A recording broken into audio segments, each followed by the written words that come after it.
जन्म 20 मार्च 2000, एक अविश्वसनीय रूप से सुंदर किशोर लड़की है जिसका जन्म टेनेसी, संयुक्त राज्य अमेरिका में हुआ था। एम्मा के माता पिता मार्क और जिल हैं। उनका एक छोटा भाई भी है जिसका नाम इवान है। एम्मा एक बेहद दयालु और मिलनसार व्यक्ति मानी जाती है और सभी उनसे प्यार करते हैं। जो लोग एम्मा को नहीं जानते वे अक्सर मानते हैं कि वह एक सुंदर, अभिमानी गोरी है, लेकिन एम्मा से मिलने और बात करने के बाद वे पाएंगे कि वह अब तक मिली सबसे अच्छी इंसान है। एम्मा का सपना गहन देखभाल इकाई में नवजात शिशुओं की देखभाल में विशेषज्ञता वाली एक नवजात नर्स बनना है। एम्मा नियमित रूप से एक पशु बचाव केंद्र में स्वयंसेवक भी है। इसके अलावा एम्मा को नृत्य और चीयरलीडर का शौक है। 2014 में एम्मा ने भाग लेना शुरू किया सेंट्रल हाई स्कूल। उसने स्कूल की चीयर टीम के लिए आवेदन करने का प्रयास किया। सभी को आश्चर्यचकित करते हुए एम्मा चीयरलीडर होने के कारण टीम में जगह बनाने वाली एकमात्र 20वीं कक्षा की छात्रा थी और एम्मा की मुलाकात एक बेसबॉल खेल में रिले नामक अपने स्कूल के एक सीनियर से हुई। रिले एम्मा से 2 साल बड़ी है और स्कूल फुटबॉल टीम की एक प्रसिद्ध खिलाड़ी है। रिले चर्च गतिविधि का एक अनुकरणीय छात्र और एक विनोदी युवक है जिसे वीडियो गेम खेलना पसंद है। मित्र अक्सर रिले को स्टार वार्स और फुटबॉल खेलना पसंद करने वाला बताते हैं। एम्मा द्वारा रिले को जल्द ही रिले से प्यार हो जाता है, लेकिन उस समय तक रिले की पहले से ही एक प्रेमिका होती है। पहले तो दोनों एक दूसरे से दोस्तों की तरह बात करते थे, लेकिन थोड़े समय के बाद रिले ने एम्मा को जानने के लिए अपनी प्रेमिका से रिश्ता तोड़ने का फैसला किया और एम्मा स्कूल में सबसे लोकप्रिय जोड़ी बन गई। उनकी एक सामान्य प्रेम कहानी थी। एम्मा के माता पिता ने शुरू में सोचा था कि रिले उनकी बेटी के लिए एक अच्छा जीवन साथी होगा। रिले अक्सर डिनर के लिए एम्मा के घर आती थी और बहुत ही आकर्षक और विनम्र साबित होती थी। लेकिन एम्मा के दोस्तों और परिवार ने कई चीजें नोटिस करना शुरू कर दिया जिससे वे असहज हो गए। पहली अजीब बात जो उन्होंने नोटिस की वह यह थी कि भले ही रिले ने अपनी पूर्व प्रेमिका के साथ संबंध तोड़ लिया था, फिर भी वह उसे हाई स्कूल ग्रेजुएशन पार्टी में लाने के बजाय उसे लाने के लिए सहमत हो गया। एम्मा भी साथ है। इससे माता पिता चिंतित हैं, उनकी बेटी को चोट लग सकती है। हालांकि एम्मा उदासीन है और कहती है कि वह ठीक है।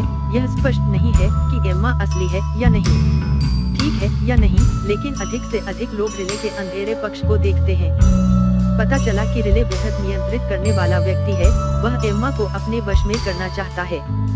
धीरे धीरे एम्मा जो कुछ भी करती थी, उसे जहाँ भी जाती थी अनुमति मांगनी पड़ती थी। उन दोनों के बीच अक्सर बहस होने लगती थी। परफेक्ट कपल ज्यादा समय तक टिक नहीं पाया और उनका ब्रेकअप होने लगा। रिले लगातार अधिक से अधिक पीछे हटता जा रहा है और उसका कोई दोस्त नहीं है। उसके पास केवल एम्मा है और वह चाहता है कि एम्मा भी वैसी ही रहे। एम्मा के दोस्तों का कहना है कि रिले एम्मा को पागलपन की हद तक अपने वश में करना और नियंत्रित करना चाहता है। यदि एम्मा कोई सेक्सी पोशाक पहनती है जिसकी वह अनुमति नहीं देता है, तो रिले भी अक्सर एम्मा के कार्यस्थल पर घूमती रहती है और घंटों तक बाहर इंतजार करती है। जब भी एम्मा दोस्तों के साथ बाहर जाती है तो रिले लगातार फोन करती है और संदेश भेजती है। रिले को एम्मा पर भरोसा नहीं है और उसे हमेशा यह जानना होता है कि एम्मा कहाँ है, किसके साथ क्या करना है। कुल मिलाकर रिले एक ऐसा व्यक्ति है जिससे हर महिला को बचना चाहिए। ये स्पष्ट रूप से किसी भी रिश्ते के विषाक्त संकेत हैं, लेकिन विशेष रूप से हाई स्कूल रिश्ते में हर कोई इसे समझता है। एम्मा को अधिक से अधिक बदलते देखना अब मासूम नहीं है और वह हंसमुख एम्मा हुआ करती थी। उसने कई बार ब्रेकअप करने की कोशिश की लेकिन असफल रही। रिले मानसिक रूप से अस्थिर है। कभी कभी एम्मा को गुस्से में कोसती है, कभी रोती है और गिड़गिड़ाती है। अक्सर संदेश भेजती है जैसे कि मैं उससे नफरत करता हूँ, मेरे लिए वह मर चुकी है। एक बार एम्मा के माता पिता की नजर इन संदेशों पर पड़ी। कई अन्य माता पिता की तरह वे भी बेहद चिंतित थे। उन्होंने तुरंत रिले को घर से प्रतिबंधित कर दिया और एम्मा का फोन जब्त कर लिया ताकि वह वास्तव में उससे संपर्क न कर सके। हालांकि रिले ने संपर्क में रहने के लिए एम्मा को गुप्त रूप से एक आईपैड दिया।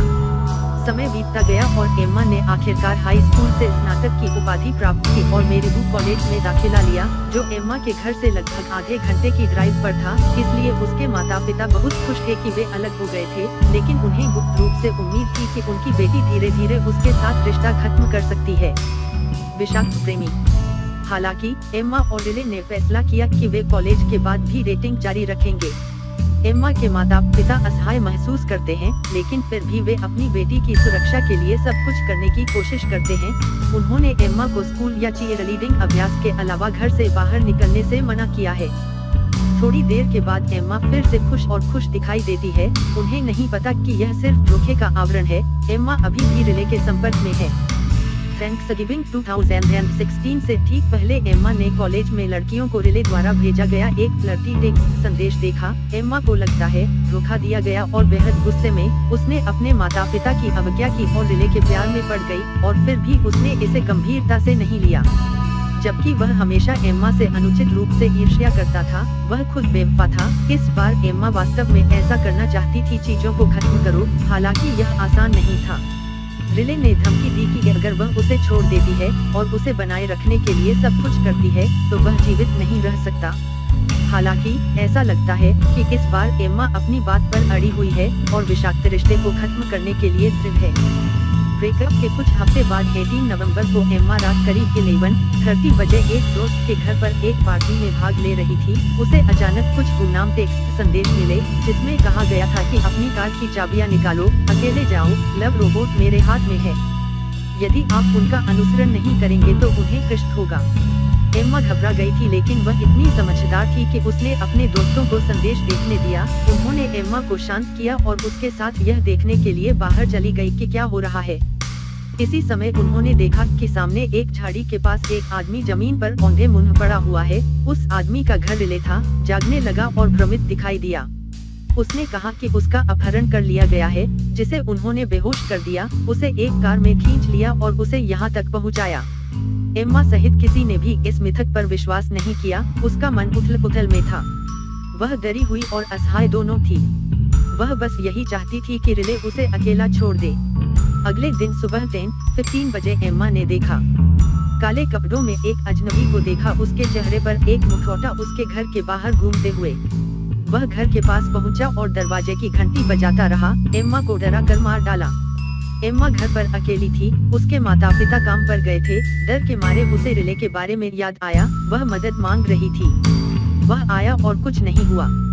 फिर एम्मा की माँ घर लौट आई। जब उसने रिले को देखा तो उसने अगले दिन रविवार की रात एम्मा ने उसे शुभकामनाएं दी। बिस्तर पर जाने से पहले माता पिता को एक शुभ रात्रि। लेकिन वह आखिरी बार थी जब वह जीवित थी। देर रात दोनों ने शोर सुना। दोनों एम्मा के कमरे और बेटे के कमरे की जांच करने के लिए दौड़े। जब उसने एम्मा के शयन कक्ष का दरवाजा खोला तो उसने पाया कि वह अभी भी बिस्तर पर सो रही है। कुछ भी असामान्य नहीं है बेटा। इवान का भाई भी तेज है, सो गया। घर के चारों ओर जांच करने पर कुछ भी असामान्य नहीं मिला। वे दोनों बिस्तर पर चले गए और फिर से सो गए। सोचा कि यह आसपास कहीं शोर रहा होगा। अगली सुबह लगभग 6:00 बजे एक नए दिन की तैयारी के लिए। वह सुबह असामान्य नहीं थी जब तक कि वह एम्मा को स्कूल जाने के लिए जगाने के लिए उसके कमरे में प्रवेश नहीं कर गई। एम्मा आमतौर पर बहुत आत्मविश्वासी होती है और समय पर उठ जाती है, लेकिन किसी कारण से वह आज उठने से इनकार कर देती है। वह पास आती है और एक भयानक दृश्य देखने के लिए कंबल खोलती है। एम्मा मर चुकी है। यह अविश्वसनीय है कि उसके माता पिता को कितना दर्द और घबराहट महसूस हुई होगी जब उन्होंने पाया कि उनकी बेटी हमेशा के लिए चली गई है। उन्होंने घबराकर 911 पर कॉल किया। पुलिस और पैरामेडिक्स तुरंत घटनास्थल पर थे। प्रारंभ में जांचकर्ताओं ने सोचा कि एम्मा की मृत्यु किसी बीमारी से हुई होगी। घर में सेंट लगने का कोई निशान नहीं दिखा। एम्मा का कमरा भी साफ था। कुछ भी नहीं दिखा कि सेंट लगाई गई थी। हालांकि जब फोरेंसिक टीम ने इसकी अधिक बारीकी से जांच की, उन्होंने तकिए पर एक छोटा सा खून का धब्बा देखा। जांचकर्ताओं को यह भी पता चला कि दीवार में एक छोटा सा छेद था। यह छेद बस इसके पास एक पेन के आकार का एक और छेद था।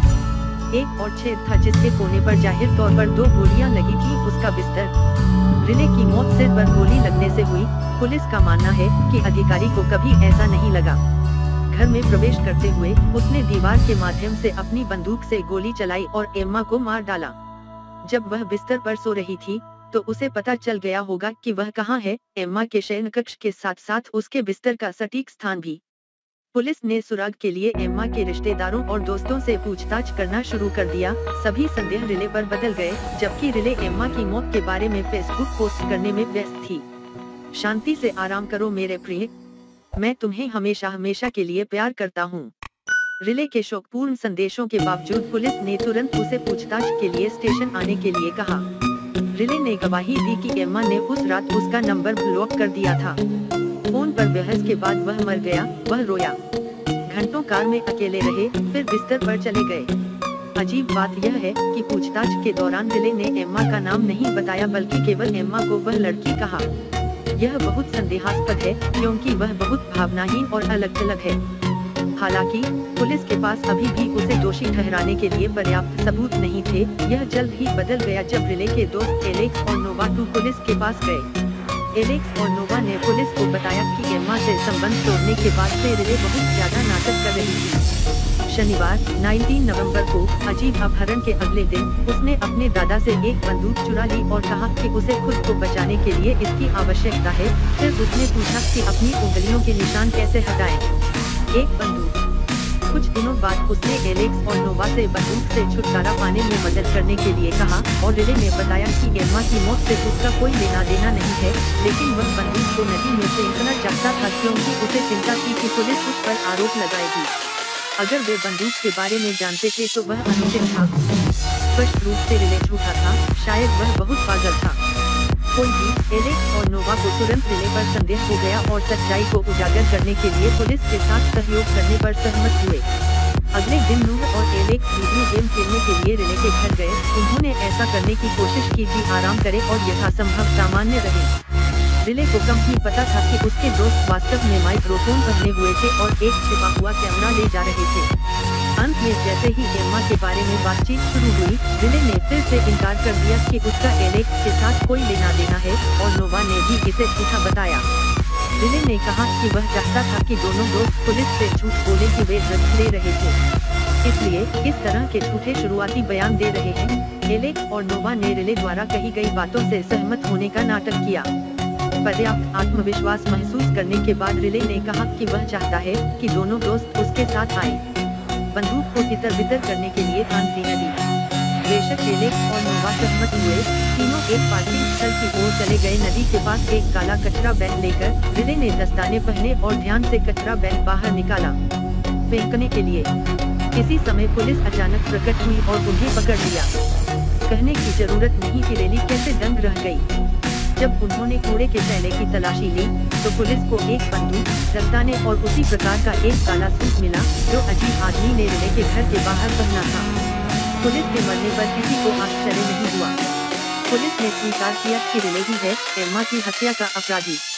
एम्मा को उसके प्रति सहानुभूति दिलाने और उसके पास लौटने की इच्छा से रिले ने अपने अपहरण की साजिश रची, लेकिन इस योजना के विफल होने के बाद उसने काले कपड़े पहने और एम्मा को डराने के लिए घर के सामने उसका पीछा किया, इस उम्मीद में कि वह मिल जाएगी, डरा हुआ है और मदद के लिए पुकारता है, और फिर वह अपने प्रेमी की रक्षा के लिए एक नायक के रूप में सामने आएगा। हालांकि उसके इरादे जल्द ही समझ में आ जाएंगे।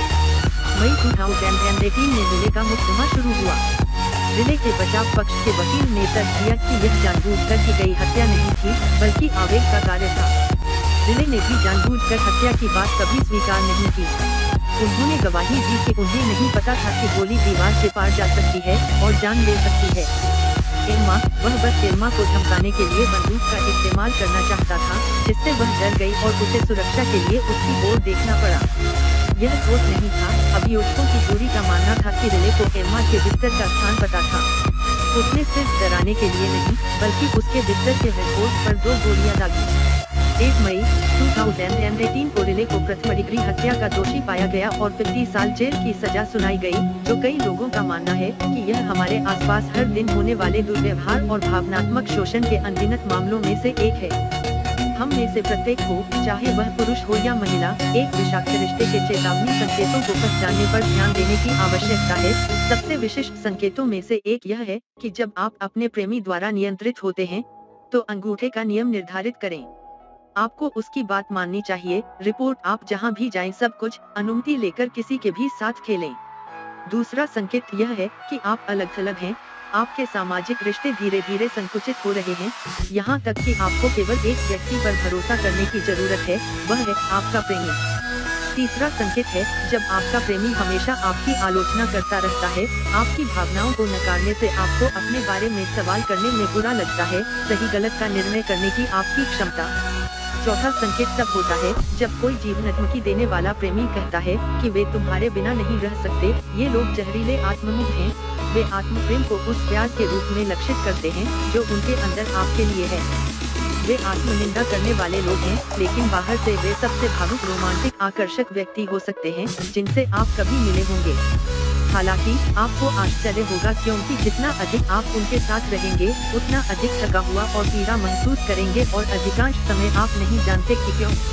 हर कोई प्यार को अलग तरह से महसूस करता है और प्यार को अलग तरह से परिभाषित करता है, लेकिन एक बात निश्चित है कि सच्चा प्यार आपको पोषण देगा, जिससे आप खुद को और अधिक प्यार करेंगे, अपने साथी को और अधिक प्यार करेंगे। सच्चा प्यार यह आपको चोट नहीं पहुंचाएगा।